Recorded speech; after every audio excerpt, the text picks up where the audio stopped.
கர்த்தருக்குள் பிரியமானவர்களே, பிப்ரவரி 11 இன்றைய பனித்துளிகளின் தலைப்பானது தேவன் நம்மோடு இருக்கிறார்.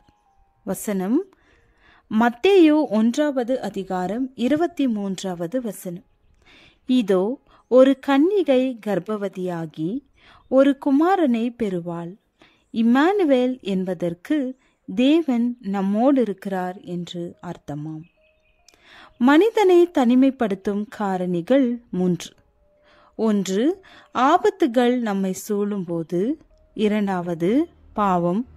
3. மனிதனுடைய வாழ்வியல் சூழல்கள். எலிசா தீர்க்கதரிசியை பிடிப்பதற்கு சீரிய ராஜா ஒரு பெரிய படையை அனுப்பியிருக்கிறான். அதிகாலமே எழுந்து எலிசா தீர்க்கதரிசியின் வேலைக்காரன் இராணுவத்தையும் குதிரைகளையும் ரதங்களையும் கண்டபோது, ஐயோ, என் ஆண்டவனே, என்ன செய்வோம் என்று பயத்தை வெளிப்படுத்தினான்.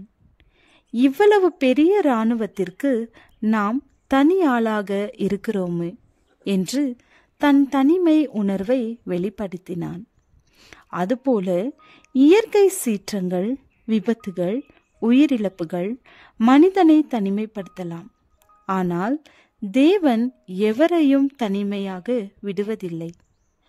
எலிசா கேயாசியிடம், பயப்படாதே, அவர்களோடு இருக்கிறவர்களை பார்க்கிலும் நம்மோடு இருக்கிறவர்கள் அதிகம் என்றான். அந்த அதிகமானவர்களை பார்க்கும்படி அவன் கண்களை திறக்கும்படி எலிசா விண்ணப்பம் பண்ணினான். அப்போது வேலைக்காரன் அக்கினிமயமான குதிரைகளாலும் ரதங்களாலும் அங்கே நிறைந்திருக்கிறதை கண்டான். நாம் என்றுமே தனிமையானவர்கள் அல்ல. தேவன் நம்மோடு இருக்கிறார்.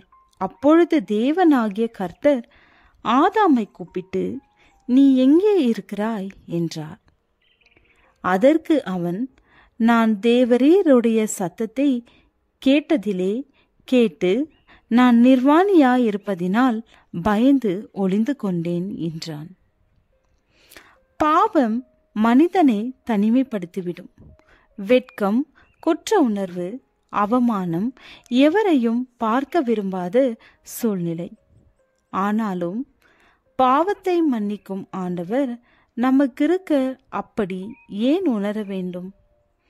என் அக்கிரமங்களை எல்லாம் நீக்கிவிடும் என்று தாவீது கெஞ்சினது போல பாவங்களை தேவனிடம் அறிக்கையிட்டால் எப்போதுமே நாம் தனிமையில் இல்லை. 3. சமூக சூழல்கள் மனிதனை தனிமைப்படுத்தும். சமூக ஏற்றத்தாழ்வுகள், பொருளாதார ஏற்றத்தாழ்வுகள் குடும்பத்தினர் எவருமே அருகில் இல்லாதது போல என்று எண்ணிக்கொண்டே போகலாம். ஆனால் சூழ்நிலைகளுக்கு அப்பாற்பட்டவர் தேவன். சூழ்நிலைகளுக்கெல்லாம் பெரியவர். சூழ்நிலை ஒரு ஸ்திரீயை குற்றப்படுத்தி தனிமைப்படுத்தி மரணத்துக்கு பாத்திரமாய் எண்ணியது. ஆனால் ஒரு நொடியில் சூழ்நிலைகளை மாற்றினார். சோர்ந்து போகாதிருங்கள். உங்களுக்காக எப்போதுமே துணையாக நிற்கும் இயேசு உண்மையாகவே துணை நிற்பார். அவரை நம்புங்கள், அவரோடு பேசுங்கள், அவர் சொல்வதை கேளுங்கள், ஊழியத்தில் ஆத்துமாக்களை சந்தியுங்கள் என்று தேவன் நம்மோடு இருக்கிறார் என்று நம்புங்கள். ஜெபம். ஆபத்து, பாவம் மற்றும் சூழ்நிலைகள் எங்களை தனிமைப்படுத்தும் போது நீர் எங்களோடு இருப்பதற்காக நன்றி. ஆமென்.